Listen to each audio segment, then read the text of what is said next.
The crystal walls of the Grand Council chamber gleamed under the light of 3 suns. Admiral Kang stood before the massive viewing screen, his battle-scarred face calm as he pointed to a small blue dot floating in the darkness of space. "Council members," Kang said, his voice echoing through the vast hall, "I present to you our next target, the 3rd planet of a yellow star, inhabited by a species that calls itself human." The council chamber held 47 of the most powerful beings in 3 galaxies.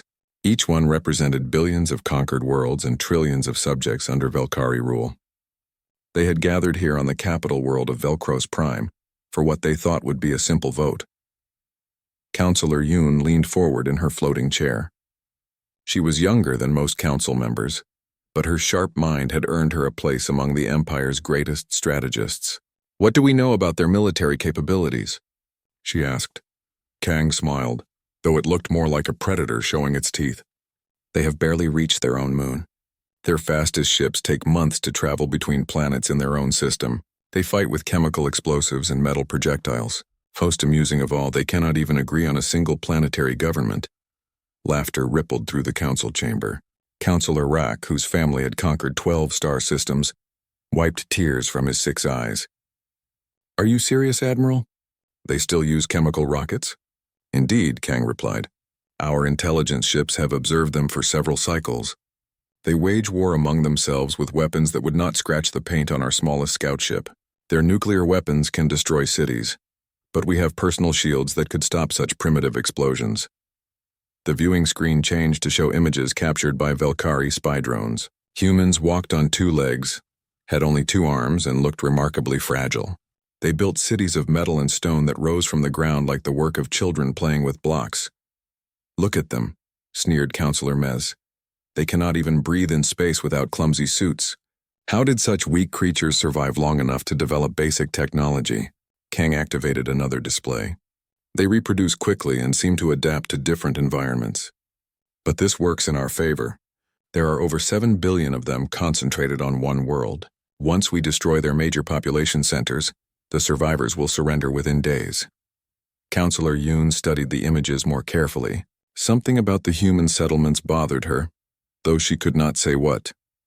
The cities looked chaotic, built without the careful planning that marked all Valkyrie construction. Roads twisted in strange patterns. Buildings stood at different heights with no clear organization.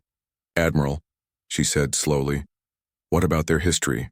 How do they conduct warfare?" Kang waved a dismissive hand. "Primitive beyond measure. They fight in small groups, often changing sides in the middle of conflicts. They have no unified command structure. Most of their battles involve thousands of individuals, not the millions we deploy. They lack the discipline that comes with proper hierarchy." The intelligence report appeared on the screen. Yoon read through it quickly, her unease growing. Humans had been fighting wars for their entire recorded history. They developed new weapons constantly. They seem to treat conflict as a way to test new ideas. "It says here that they have fought continuously for over 5,000 years, Yoon observed. "That seems unusual for a species that has achieved spaceflight." "It proves their primitive nature," Kang replied. "Advanced species learn to submit to superior authority. These humans cannot even stop fighting among themselves long enough to explore their own star system properly." Councillor Tos, the eldest member of the council, spoke up. "How long will this conquest take, Admiral?" 72 standard hours, Kang answered without hesitation. "The 3rd Fleet alone should be sufficient. Commander Jin will lead 200,000 ships to their world. We will demonstrate our power by destroying their largest cities. When they see the futility of resistance, they will surrender." "What if they do not surrender?" Yoon asked. The question seemed to surprise the other council members. Councillor Rack laughed again. "Not surrender? To the Valkyrie Empire? Have you forgotten how many worlds we rule, young Yoon?" 847 worlds have joined our empire, Kang said proudly. Each one saw the wisdom of submission when faced with our superior technology. The humans will be no different. Yoon looked at the images again. Human cities sprawled across their planet's surface like living things. She noticed something that the intelligence report had missed. The cities were connected by millions of communication lines. Roads, cables, and wireless signals formed a web that covered the entire planet. They are more connected than other species we have encountered, she noted. Another sign of their primitive nature, Kang replied. They cannot function without constant communication because they lack proper leadership structure. When we remove their government centers, their communication network will collapse. The viewing screen showed human military forces. Soldiers in camouflage uniforms carried weapons that looked like toys compared to Valkyrie plasma rifles. Their vehicles moved on wheels or tracks instead of hovering above the ground. Their aircraft had fixed wings and burned chemical fuel. I have seen insects with better defensive capabilities, declared Counselor Mez. The humans do show one interesting trait, Kang admitted. They seem unusually willing to sacrifice themselves for their groups. Their military records show many examples of individuals choosing death rather than retreat. Foolish, said Counselor Toss. Intelligent. Beings preserve themselves to serve the Empire another day. Exactly, Kang agreed. This suicidal tendency will work in our favor. They will waste their forces in hopeless attacks while we remain safely out of range. Yoon studied the tactical assessments more carefully. Human weapons were primitive, but they showed remarkable diversity. Every conflict seemed to produce new designs. They modified existing equipment in ways that Valkyrie engineers would never consider. Admiral, it appears they innovate very quickly during wartime, she observed. Desperate improvisation, Kang replied. When you lack proper technology, you must constantly create new failures. Their weapons are unreliable because they do not follow proven designs. The council session moved toward its inevitable conclusion. One by one, the members voiced their support for the invasion. The humans represented valuable resources. Their world contained rare minerals. Their population could provide millions of workers for Valkyrie construction projects. I call for the vote, announced the council speaker. All in favor of authorizing invasion of the human homeworld? Hands rose throughout the chamber. Kang smiled as he counted. 46 council members voted to proceed with the conquest. All opposed? Silence? Abstentions? Yoon slowly raised her hand. The chamber turned to stare at her. Her action was not forbidden, but it was unprecedented. No council member had ever abstained from an invasion vote. Councillor Yoon, the speaker said carefully, would you care to explain your abstention? Yoon looked at the images of humans one more time. She saw children playing in parks, adults working in fields, families gathered around tables sharing meals. They looked so ordinary, so harmless, but something in their eyes bothered her. I believe we may be underestimating this species, she said finally. Their history suggests they respond to threats in unpredictable ways. The chamber erupted in laughter. Even Kang smiled at her caution. Young Yoon, said Counselor Toss kindly, your caution has served the Empire well in past campaigns. But sometimes a target is simply too weak to pose any threat. The humans cannot even leave their own planet without great effort. How could they possibly threaten ships that travel between stars? The vote was recorded, 46 in favor, 0 opposed, 1 abstention. The invasion was approved. As the council members filed out of the chamber, chattering excitedly about the easy conquest ahead, Yoon remained in her seat. She stared at the images of Earth, trying to understand what worried her. The humans looked so fragile, so primitive. Their weapons were crude, their technology limited, their military forces scattered across dozens of separate nations. By every logical measure, they should be conquered as easily as Kang predicted. So why did she feel like the Empire had just made a terrible mistake? Commander Jin stood on the bridge of his flagship as the Third Fleet dropped out of hyperspace at the edge of the human solar system. 200,000 Valkyrie warships materialized in perfect formation, their dark hulls gleaming against the stars. All ships report ready for combat operations, announced his tactical officer. Scanning the target system now. Jin nodded, expecting to see the primitive defenses that intelligence had predicted. Instead, his scanner operator's face showed confusion. Sir, I am detecting unknown objects in orbit around the third planet. The main display activated, showing Earth surrounded by a network of small structures. They were crude compared to Valkyrie space stations, but there were hundreds of them. What are those? Jin demanded. They appear to be weapons platforms, sir. Railgun systems and missile launchers. Very basic technology, but... The operator paused. Sir, they are tracking our ships. Jin frowned.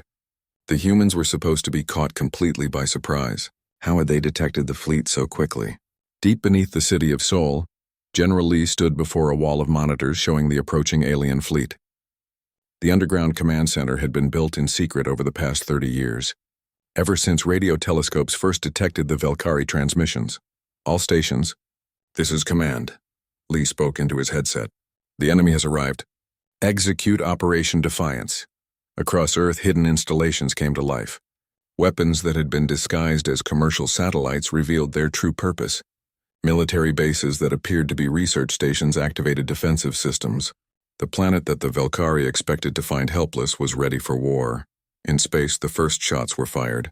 Human railgun platforms launched metal projectiles at incredible speeds toward the Velkari scout ships. The aliens' energy shields held against most impacts, but several smaller vessels took damage. Jin stared at his tactical display in disbelief. How are they hitting us? Their weapons are barely advanced enough to reach orbit. The projectiles are moving at 15% of light speed, his weapons officer reported. Much faster than our intelligence predicted. It does not matter, Jin decided. Begin the bombardment. Target their major cities. The Velkari fleet moved into attack formation. Massive dreadnoughts charged their plasma cannons while smaller ships prepared to launch missiles. The Third Fleet had destroyed planets before. One primitive world would not stop them. But as the first barrage struck Earth's surface, something unexpected happened. Instead of surrender broadcasts, Jin's communication officer picked up millions of individual transmissions from the planet below. Sir, we are receiving responses from the humans. Surrender offers? Jin asked hopefully. No, sir. They appear to be declarations of war. Jin listened to the translated voices flooding the communication channels.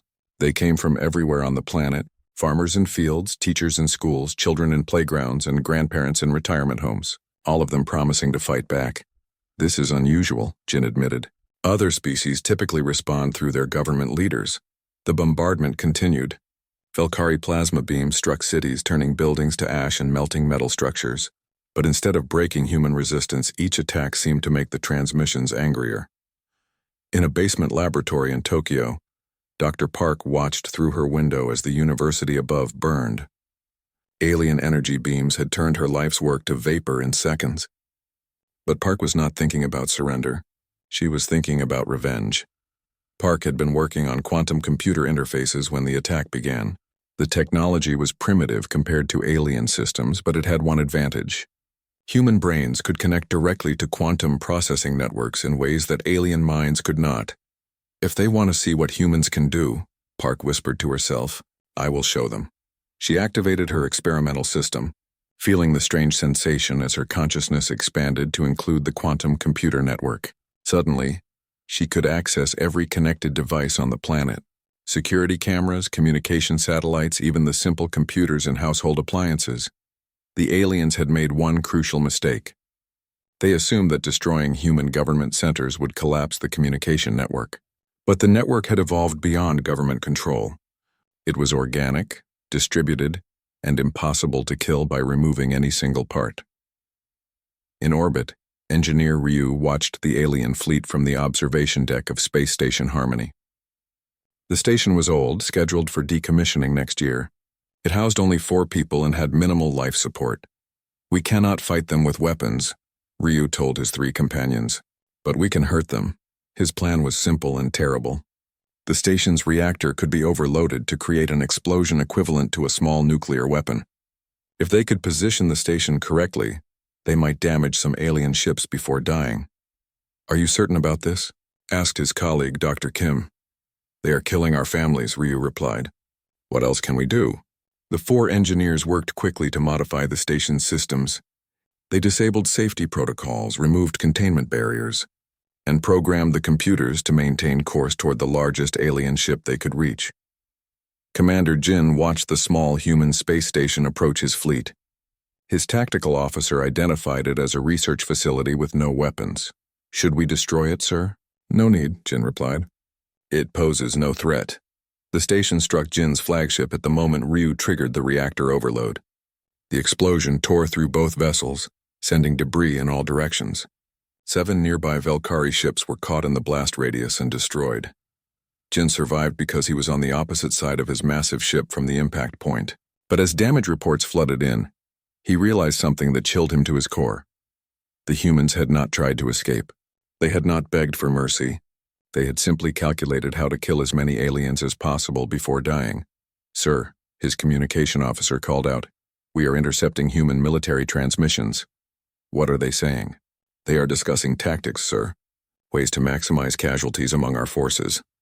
Jin listened to the translated voices. Human military leaders were not panicking or preparing to surrender. They were analyzing the alien weapons, studying attack patterns, and sharing information about Velkari weak points that they had discovered. How long have they been preparing for this? Jin wondered aloud. The answer came from intercepted civilian broadcasts. Humans had been watching Velkari expansion for decades. They had prepared for invasion by building hidden weapons, training civilian resistance fighters, and developing technology specifically designed to counter alien advantages. "Sir, I am detecting massive movement on the planet's surface," reported the scanner operator. Jin looked at the tactical display. Human military forces were not retreating to defensive positions as expected. Instead, they were spreading out, forming small groups that moved in unpredictable patterns. "What are they doing?" "It appears to be guerrilla warfare tactics, sir. They are avoiding direct confrontation while preparing ambush attacks." This was not how conquered species were supposed to behave. Other races gathered their forces for final desperate battles that the Velkari could easily win. The humans seemed to be planning for a long war of attrition. In his bunker, General Lee coordinated the defense with a calmness that would have surprised the aliens. Humanity had studied every Velkari conquest in their recorded history. They knew that direct military confrontation would be suicide, but they also knew something that the aliens did not understand. Humans had been fighting guerrilla wars for thousands of years. They were very good at it. "Phase 1 is complete," Lee announced to his staff. "The enemy has committed to surface bombardment. Now we move to Phase 2. Across the planet, hidden factories began producing weapons designed specifically for fighting Velkari technology. Human engineers had spent years analyzing alien equipment captured from crashed scout ships. They knew the weaknesses in Velkari armor, the frequencies that disrupted their shields, and the materials that their sensors could not detect. Commander Jin received his first casualty reports as the day ended. The numbers made no sense. His fleet had orbital superiority, advanced weapons, and overwhelming numerical advantage. But somehow the primitive humans were inflicting significant damage on his forces. "Sir, Admiral Kang is requesting a status report," his communication officer announced. Jin stared at the tactical display showing human resistance continuing across the planet. He was supposed to report complete victory within 72 hours. Instead, he was looking at what appeared to be the beginning of a long and bloody conflict. "Tell the Admiral that the humans are more resilient than expected," Jin said finally. "We may need additional time to complete the conquest." It was the first of many reports that would shock the Velkari High Command. The species they had dismissed as primitives was teaching them a lesson that no other conquered race had ever managed. Humans did not fight to win quickly. They fought to make their enemies pay the highest possible price for victory. And they were just getting started. 3 months after the invasion began, Commander Jin realized that everything the Velkari knew about warfare was wrong. He stood in his damaged command center, looking at casualty reports that should have been impossible. "Sir, we have lost another 12 landing ships," his tactical officer reported. "The humans are using some kind of biological weapon." Jin studied the medical reports from his ground forces. Velkari soldiers were not dying, but their equipment was failing. Weapons stopped firing, armor lost power, and communication devices went silent whenever they made contact with human settlements. Dr. Kim worked in a hidden laboratory beneath the ruins of Busan. As a marine biologist, she had spent years studying how different species interacted with technology. When the aliens invaded, she had a terrible idea. The Velkari were not immune to Earth diseases, but their medical technology could cure any infection quickly, so Kim had created something different. An engineered virus that did not attack living tissue. Instead, it attacked the organic components in Velkari technology. All advanced alien equipment used bioneural interfaces to connect with their users. Kim's virus made those interfaces malfunction. Weapons became unreliable, armor systems shut down randomly, and vehicle controls stopped responding. "It is working perfectly," Kim told her assistant as they watched video feeds from the battlefront. "Their technology is becoming their weakness." But the biological warfare was only one part of humanity's evolving strategy. In a bunker beneath London, Former video game developer Cho was proving that humans could fight in ways the aliens had never imagined. Cho had realized that human children, raised on competitive video games, had skills that no military academy taught. They could control multiple units simultaneously, adapt to changing situations instantly, and coordinate complex attacks without traditional command structures. Red Team, move your drones to Sector 7. Cho called out to a group of teenagers. Blue Team, prepare for flanking maneuver. The command center looked like a massive video game tournament. Hundreds of young people sat at control stations, each managing dozens of combat drones. The drones were crude devices built from spare parts, but they moved with intelligence that confused alien tactical systems. To the Valkyrie, human attacks seemed chaotic and unpredictable. Swarms of small machines would appear from nowhere, strike specific targets, and disappear before alien forces could respond. The drones worked together like insects, but with creativity that no programmed system could match. Commander Jin watched his veterans struggle against enemies they could not understand. Valkyrie military doctrine was based on hierarchy and discipline. Orders came from commanders and were followed precisely by subordinates. This system had conquered 47 worlds, but the humans seemed to have no central command. Individual soldiers made tactical decisions that affected entire battles. Small groups coordinated attacks without waiting for orders. Children operating toy-like machines destroyed equipment worth more than entire planets. How are they doing this? Jin demanded during a conference with his senior officers. They appear to use distributed intelligence, his tactical advisor explained. Instead of following commands from above, they share information instantly and adapt their tactics in real time. That should create chaos and confusion. It should, sir. But somehow it makes them more effective. The truth was something that Valkyrie culture could not comprehend. Humans had evolved as social creatures who survived by cooperating in groups. Their technology simply amplified abilities they had always possessed. In the ruins of New York, Captain So discovered something that would change the entire war. Her engineering team had been salvaging alien technology when they found a damaged Valkyrie command ship that had crash-landed in Central Park. The main computer is still functioning, So reported to General Lee. But the security systems are offline. Human reverse engineering capabilities had been developed over centuries of making old technology work. When mechanical devices broke, humans fixed them with whatever materials were available. When software failed, they wrote new programs to replace the broken parts. The Valkyrie had designed their technology to be tamper-proof. But they had never encountered a species that treated technological challenges as puzzles to be solved for fun. So's team spent 2 weeks studying the alien ship. They learned how Valkyrie computers processed information, how their weapon systems targeted enemies, and most importantly, how their communication networks operated.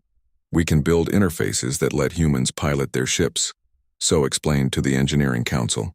Their control systems are actually simpler than ours. They rely too much on automation. Meanwhile, Dr. Park's quantum computer experiments had reached a breakthrough that terrified even her. She had discovered that human consciousness could network with alien technology in ways that Valkyrie minds could not. We are not just controlling their machines. Park reported during a secret meeting with other scientists. We are becoming part of them. The neural interfaces allowed humans to pilot Valkyrie ships with intuitive ease. Where alien pilots needed training and experience to operate complex systems, humans could simply think their way through the controls. Commander Jin received his most disturbing report yet when his intelligence officer analyzed captured human communications. Sir, they are not fighting to defend their planet anymore, the officer said nervously. What do you mean? They are studying us. Every engagement is treated as a learning opportunity. They capture our equipment, analyze our tactics, and share the information across their entire species. Jin looked at the tactical displays showing human forces across the planet. What he had mistaken for chaotic resistance was actually a massive research project. The humans were treating interstellar war as an educational experience. Are you telling me that they are using our invasion to advance their technology? Yes, sir. They have reverse-engineered our shields, copied our weapons, and improved upon our designs. Some of their new equipment is more advanced than our own. The revelation was beyond anything in Valkyrie military experience. Conquered species were supposed to be defeated by superior technology. They were not supposed to steal that technology and make it better. Back on the Valkyrie homeworld, Admiral Kang struggled to understand the reports from the Third Fleet. The humans should have surrendered months ago. Instead, they seem to be getting stronger. How many ships have we lost? Kang asked his staff. Approximately 15,000, sir. And the humans? Impossible to determine, sir. They do not fight in traditional formations. Individual losses do not seem to affect their overall capabilities. Kang studied intelligence reports that made no sense. Human manufacturing had actually increased since the invasion began. Their technology was advancing faster than Velkari scientists had thought possible. Most disturbing of all, they seemed to be enjoying the challenge. Send another 50,000 ships, Kang ordered. Overwhelming force will break them. But reinforcements only gave the humans more equipment to study and more opportunities to test their evolving tactics. Each new wave of alien attackers provided fresh technology for human engineers to reverse engineer and improve. In her council chambers on Velcros Prime, Counselor Yoon read the reports with growing alarm. The species she had warned about was proving even more dangerous than she had feared. They are not like other conquered races, she told her personal aide. Other species fight to preserve their civilization. Humans fight to advance it. The aide looked confused. I do not understand, Counselor. They see our invasion as an opportunity, Yoon explained. We have given them access to technology that would have taken them centuries to develop on their own. Instead of being grateful for the chance to surrender, they are using our gifts to become more dangerous. As the fourth month of fighting began, human colonies throughout the solar system revealed themselves. Mars had been transformed into a fortress world. The asteroid belt contained hidden military bases. Even the outer planets had been militarized in preparation for this day. Commander Jin realized that humanity's apparent primitive condition had been a deliberate deception. They had been preparing for interstellar warfare while pretending to be confined to their homeworld. Sir, we have a problem, his communication officer announced. What now? The humans are broadcasting on Velkari military frequencies. They want to negotiate, Jin was surprised. Perhaps the primitive species had finally realized the futility of resistance. Put them through. The face that appeared on his screen belonged to General Lee. The human looked tired but determined. Commander Jin, Lee said in perfect Velkari language. We have a proposal for you. Surrender terms? Jin asked hopefully. Lee smiled. No. We want to offer you a chance to withdraw from our system peacefully. Jin stared at the screen in shock. The humans were offering him mercy? After months of devastating warfare, they thought they were in a position to dictate terms? You cannot be serious, Jin replied. We have studied your species extensively, Lee continued. We know that you value honor and efficiency. There is no honor in continuing a war you cannot win, and it is certainly not efficient. We have orbital superiority and overwhelming numbers. You had overwhelming numbers, Lee corrected. Our latest count shows that we have destroyed or captured approximately 30. Commander Jin rejected the human offer, as his cultural programming demanded. Velkari warriors did not retreat from primitive species regardless of casualties. But 6 months later, as he watched the last of his dreadnoughts fall to human hybrid technology, he realized that pride might be the deadliest weakness of all. Engineer Han worked in the ruins of Tokyo, surrounded by a forest of communication arrays built from salvaged Velkari technology. The alien FTL communication systems had been designed to connect their empire across 3 galaxies, but humans had found ways to improve them. Final test of the quantum relay network, Han announced to his team, initiating contact with Proxima Base. The response came instantly from a human colony 4 light-years away. Han smiled as he listened to familiar voices speaking Korean from another star system. Tokyo Base, this is Proxima. We have been waiting for this moment for 43 years. Han's discovery changed everything. The Velkari had assumed that Earth was humanity's only significant settlement. Their intelligence reports had identified a few small research stations on Mars and some mining operations in the asteroid belt. But the FTL communication network revealed the truth. Humans had been secretly colonizing space for generations. Their slow generation ships had been carefully designed to look primitive while hiding advanced technology. Mars was not just a research station. It was a fortress world with orbital defenses that rivaled Velkari military installations. Admiral Kang must be informed immediately, Jin told his communication officer. The humans have hidden colonies throughout this region of space. The response from Velkari High Command was swift and predictable. Admiral Kang himself would lead the Grand Fleet to crush human resistance once and for all. Half of the Empire's total military strength, 2 million ships, would converge on the human home system. But when the Grand Fleet arrived 3 months later, they found Earth's solar system transformed into something that challenged every principle of Velkari military science. Admiral Kang stood on the bridge of his flagship, staring at tactical displays that showed impossible things. Every asteroid in the belt had been turned into a weapons platform. The gas giant Jupiter had been surrounded by orbital fortresses. Even tiny Pluto had grown defensive installations that registered as major threats. How did they accomplish this so quickly? Kang demanded. The modifications appeared to have been in progress for decades, his intelligence officer reported. What we interpreted as mining operations were actually military construction projects. Decades?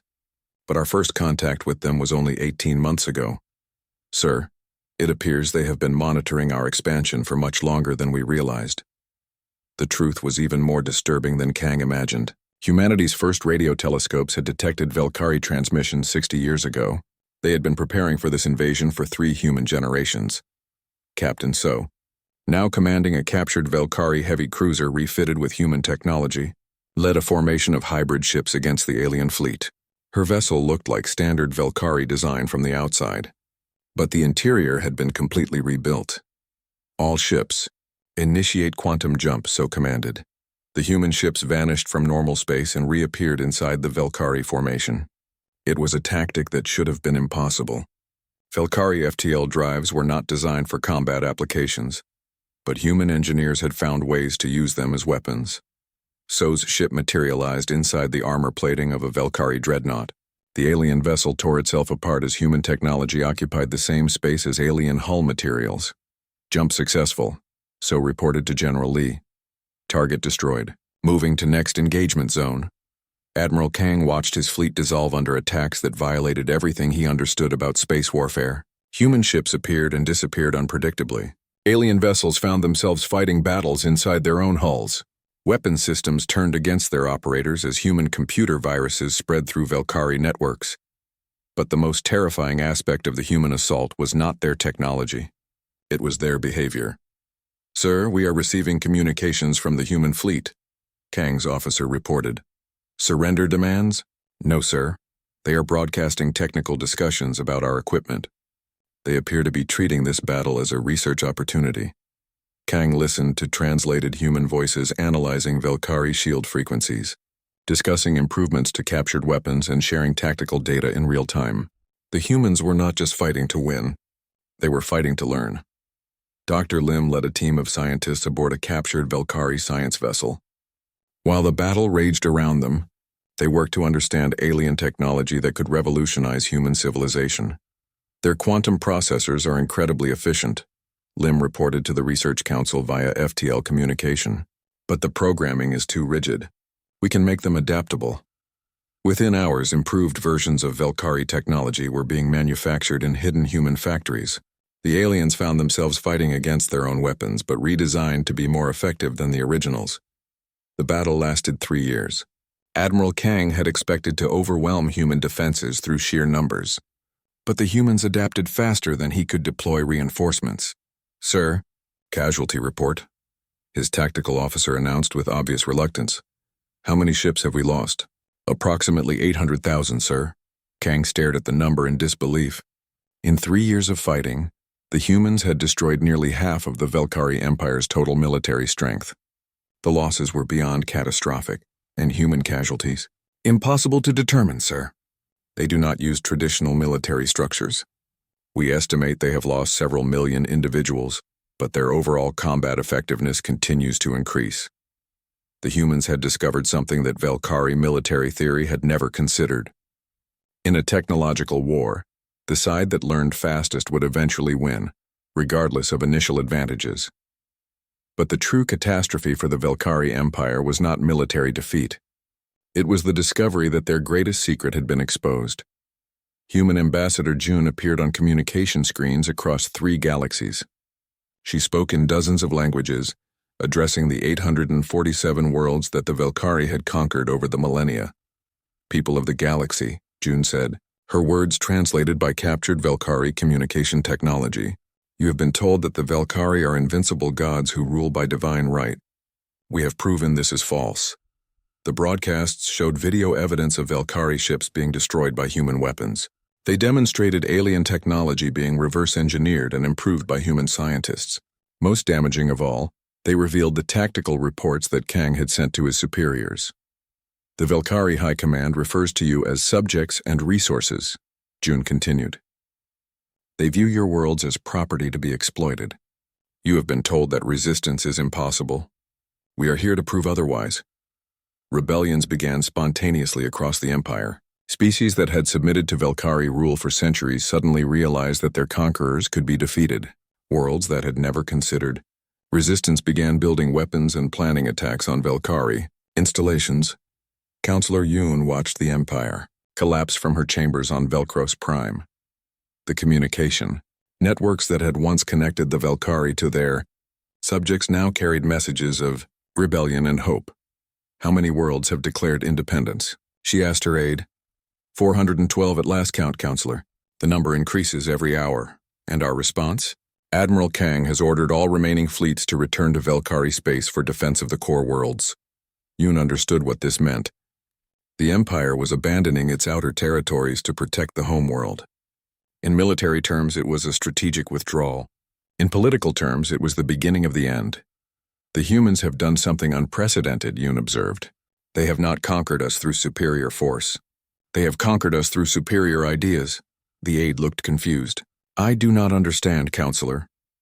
They have proven that the Velkari way of thinking about warfare is wrong, Yoon explained. We believe that victory belonged to whoever had the most advanced technology and the largest fleet. The humans have shown that victory belongs to whoever adapts fastest to changing circumstances. As news of the human victory spread across the galaxy, species that had never heard of Earth began studying human military tactics, human technology, and most importantly, human philosophy. The idea that small groups could defeat large empires spread like a virus through galactic civilization. Concepts like distributed command, adaptive technology, and cooperative resistance became subjects of study on thousands of worlds. Commander Jin, now a prisoner aboard a human vessel, spoke with General Lee about the broader implications of the war. Your species has changed the galaxy forever, Jin admitted. Even if we could defeat you now, the ideas you have spread cannot be destroyed. Lee nodded thoughtfully. That was always our real weapon. Not our technology or our tactics, but our refusal to accept that superior force automatically creates legitimate authority. What will happen to the Velkari Empire? That depends on what the Velkari choose to do next, Lee replied. You can try to hold on to your remaining territory through force, or you can join the galaxy's evolution toward. The Velkari Empire died not with the roar of battle, but with the whisper of children asking questions their parents could not answer. Admiral Kang stood in the ruins of his command center on Velkros Prime, surrounded by reports of rebellion from across 3 galaxies. The Grand Fleet that had once numbered 2 million ships had been reduced to fewer than 300,000 vessels defending the core worlds. Sir, we have lost contact with the Outer Rim territories, his communication officer reported. The last loyal governors are requesting immediate evacuation. Kang studied the strategic display that had once shown an empire spanning countless star systems. Red indicators marked worlds in open rebellion. Yellow showed systems with uncertain loyalty. Green territories had shrunk to a handful of planets around the Velkari homeworld. How many species have declared independence? All of them, sir. The simple statement carried the weight of civilizational collapse. 847 conquered worlds had simultaneously rejected Velkari authority. It was unprecedented in galactic history. But the military defeat was only the beginning of a transformation that would reshape how species understood power, technology, and civilization itself. Dr. Lim worked in a research facility that had been built from the wreckage of Admiral Kang's flagship.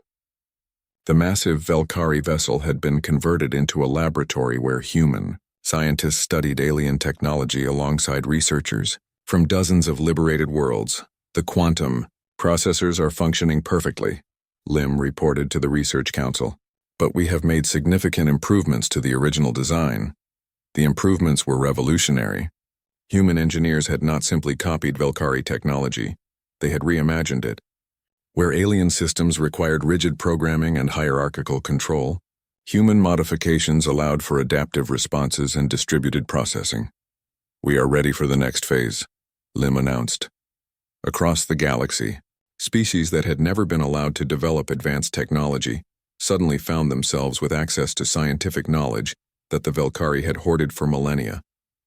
But more importantly, they had access to human methods for improving that knowledge.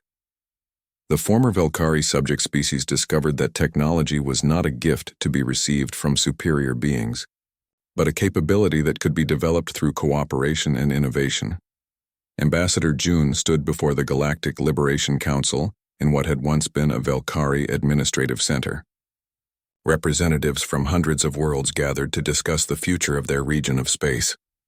"The old empire is finished," June announced, "but we must decide what will replace it."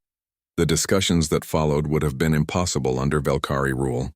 Species that had been forbidden to communicate with each other shared knowledge, resources, and ideas freely. The rigid hierarchy that had defined galactic civilization for thousands of years dissolved into networks of cooperation. "The humans have shown us a different way to organize society," declared the representative from Proxima, 7th. "Not through domination, but through voluntary association. Their technology adapts to changing needs instead of requiring users to adapt to technology," added the delegate from the Centauri. Collective June listened to the praise with mixed feelings. Humanity had never intended to become the leaders of a galactic revolution. They had simply fought to survive using methods that seemed natural to them. "We do not want to rule the galaxy," June said carefully. "We want to explore it, learn from it, and help it grow." The concept was so foreign to traditional galactic politics that many species struggled to understand it. Power was something to be seized and held, not shared and distributed. Technology was a tool for domination, not cooperation, but the human example was impossible to ignore. They had defeated the galaxy's most powerful empire using principles that most species considered naive idealism. On Velcros Prime, Counselor Yoon met with the remnants of the High Council to discuss surrender terms. The chamber that had once held 47 members now contained only 12. The others had fled to distant worlds or joined the rebellion against their own government. "The humans are offering terms," Yoon reported. "They want to establish diplomatic relations." Counselor Rack, one of the few survivors from the original invasion vote, laughed bitterly. "Diplomatic relations? They could demand our complete surrender." "That is what makes them dangerous," Yoon replied. "They do not think like conquerors." The human peace proposal was unlike anything in Velkari history. Instead of demanding tribute, territory, or submission, the humans offered technological exchange, cultural cooperation, and mutual defense agreements. "They want to help us rebuild our civilization," Yoon explained to the shocked council members. "Why would they do that?" demanded Counselor Mez. "We tried to destroy their world." "Because they believe that diversity makes civilization stronger," Yoon said. "They think the galaxy will be more interesting with Velkari contributions than without them." The peace negotiations took place on a neutral space station constructed specifically for the purpose. Commander Jin, released from human custody, served as the primary Velkari representative. Jin found himself facing General Lee across a conference table, discussing the future of species that had been enemies for years. "We have studied your civilization extensively," Lee said. "The Velkari have developed remarkable technologies and sophisticated cultural institutions. We would like to learn from them." "You want to learn from us?" Jin asked in amazement. "After we invaded your world?" "Your invasion taught us valuable lessons about our own capabilities," Lee replied. "Perhaps peace can teach us different lessons about cooperation." The final treaty established principles that would transform galactic civilization. Technology would be shared freely among all species. Military forces would be used for exploration and defense, not conquest. Disputes would be resolved through negotiation rather than warfare. Most importantly, the treaty established the right of all species to develop their own political systems without external interference. Dr. Park, now director of the Galactic Research Initiative, worked with scientists from hundreds of worlds to push the boundaries of what was possible. The combination of human adaptability, Velkari precision, and technologies from dozens of other species created innovations that no single civilization could have achieved alone. We are entering a new age of discovery, Park announced during a research conference. Not just of new worlds, but of new ways of thinking about the universe. The changes were visible everywhere. Spacecraft designed by multi-species teams traveled faster and more efficiently than any previous vessels. Communication networks connected civilizations across impossible distances. Most remarkably, conflicts between different species decreased as cooperation increased. But the most profound transformation was philosophical. The idea that might makes right, which had dominated galactic politics for millennia, was replaced by the concept that diversity creates strength. Former Admiral Kang found himself in an impossible position. He had been offered a role as strategic advisor to the new Galactic Defense Force, helping to protect liberated worlds from the few remaining Imperial holdouts. "I spent my life conquering worlds for the Empire," Kang told June during one of their planning meetings. "Now you want me to help protect them from conquest." "You understand Imperial tactics better than anyone," June replied. "That knowledge could save millions of lives. Why do you trust me?" "Because you have seen what happens when military force is used for domination instead of protection," Jun said. "We think you might help us avoid making similar mistakes." Kang accepted the position, becoming one of many former enemies who found themselves working alongside the humans they had once fought. The transition was not always smooth, but it established precedents for reconciliation that would influence galactic politics for generations. Years later, children across the galaxy learned about the war in schools that taught cooperation instead of competition. They studied human history not as a model to copy, but as an example of how species could change when faced with impossible challenges. On Earth, elderly veterans like General Lee watched news reports from across the galaxy, showing former slave worlds building new civilizations based on principles of voluntary cooperation. "Did we do the right thing?" Lee asked Dr. Park during one of their regular meetings. "Look at the children," Park replied, pointing to a group of young humans playing with alien visitors in a nearby park. "They think it is normal for different species to work together. They cannot imagine a galaxy where technology belongs to conquerors instead of creators."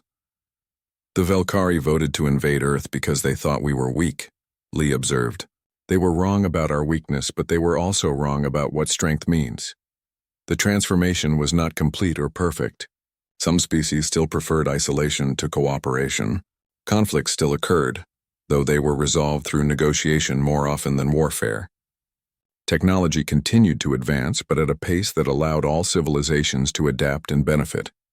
But the fundamental nature of galactic civilization had changed forever. The idea that superior technology automatically granted the right to rule others had been replaced by the understanding that true advancement required the voluntary cooperation of diverse perspectives. The Velkari Empire had collapsed not because the humans